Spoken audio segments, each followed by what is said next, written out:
Follow along with us every step of the way. Living off the grid, taking it day by day. Sun come up, we sow the seeds of our love. It's hard work. Welcome back to Two Ghost Ranch. A little bit about land is that we have a lot of petrified wood that we find. It's got a lot of limestone. Quartz. This area that you're currently looking at will be what we envision is our pastures eventually for our cattle. And then the house right about straight back. Yeah, a house will be probably in that area somewhere back, right where all the way back to the hills start. And then the first things that we got to do with Navajo County is get a perk test, because they won't give us anything. We can't even put a storage locker or anything on the land or shed or anything until we get a perk test. So we're gonna rope off an area up there where we want our house, so that way when the person comes in to do a perk test, they know approximately where the house is going to be. We really haven't decided, what size house or anything like that we're going to put on it. We're looking into many options too, like should we do a barn dominium with a shop? Yeah. Should we do a modular home? That's kind of attractive for the price and time. And we've even thought, should we live in our RV on the land while we build a tiny home to start with? We really just there's so many options, and it's certain things are way more expensive, certain things are not as expensive, because we really do want a big shop. That's for me. And then the house, it doesn't need to be that big. We've been living in 400 square feet in an RV for almost 11 years, so we're used to tiny. Yeah, we're used to tiny. We'll be happy with an extra bedroom, a 3-bedroom. That'd be fantastic. But we're just figuring that out still, and we're watching a lot of YouTube videos and learning from all of you guys of what we want. We'll figure that out as we go. So we've talked about the houses and what we want from that, but that's just a small part of what building our Two Ghost Ranch, building a homestead is going to be.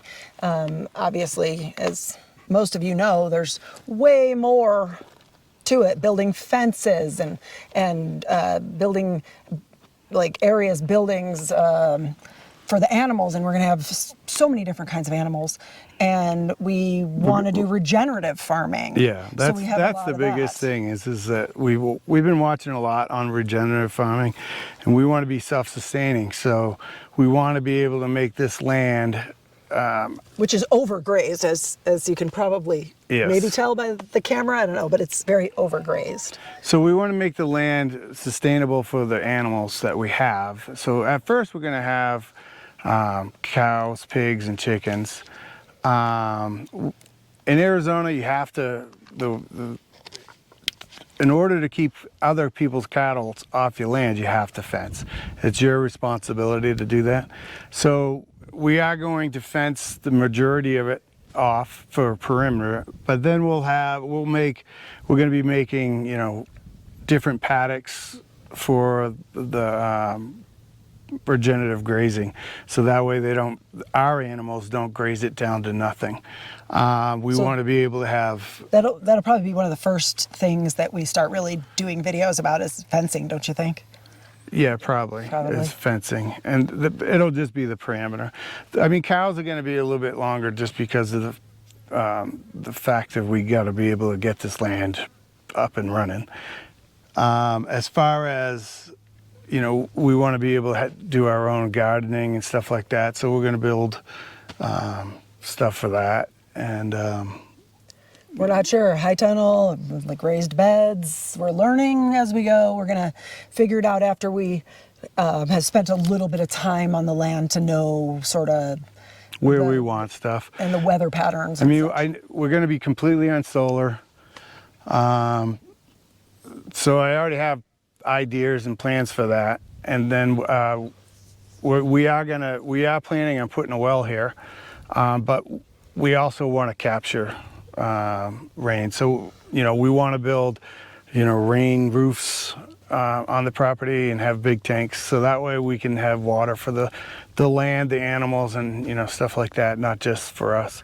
So we're visualizing the house and the shop and the general important stuff right in this area, but the animals will probably be spread out over this pasture a little bit, and we have an issue on this side of the land currently where the rainwater erodes a huge sort of Grand Canyon-y crevice. We can't see it right now. Maybe we'll walk over there in a little bit. It's as tall as us, the crevice. Yeah. And we have to rework the water drainage safely, maybe make a pond or something, but we don't want to put our living areas and main animal structures that direction until we get that under control. So we currently don't live on the property, as we've said before. We live in an RV in town and about a couple hours away. So we come up here and do some exploring and measuring and figuring and videos when we can. We're trying to get it to be about every week if possible, but it's difficult. We this time just brought our regular car, so we didn't bring our truck pulling our 4x4 Honda thing. So the Honda Pioneer, sorry, I'm very technical. So when we do, we can do a tour. Yeah, so we can take you on an aerial tour. We did bring a drone, so we can put that up and show you, the property that way.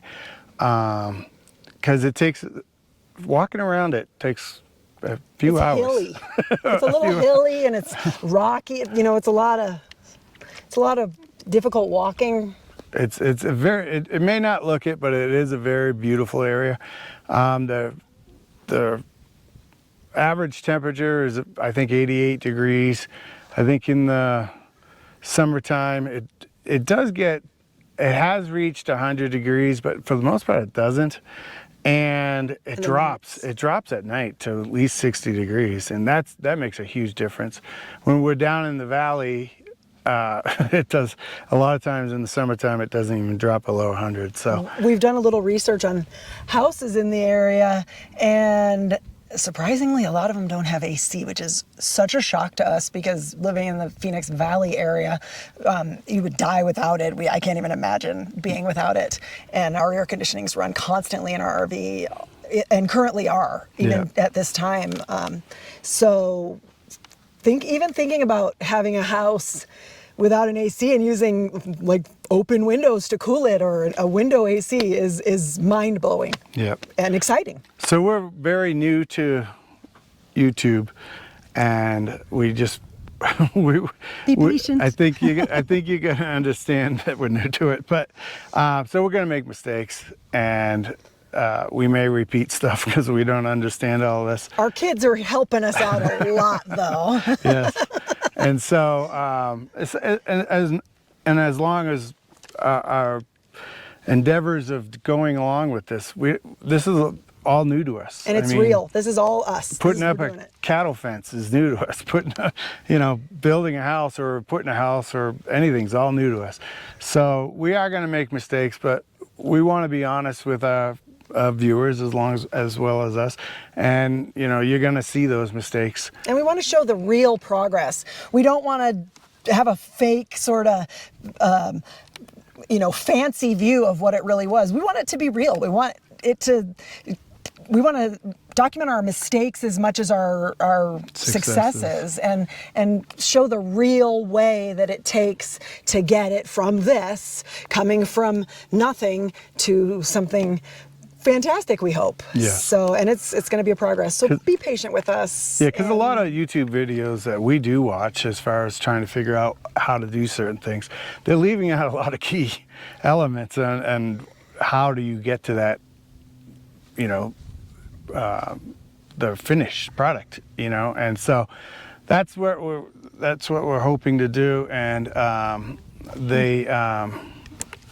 so we hope you come along with us, and I hope you like our content. Thank you. Thanks. Don't Subscribe. forget to subscribe, follow, and something notification bell. I think that they say all the time. All that stuff. All right, thank you. Thanks.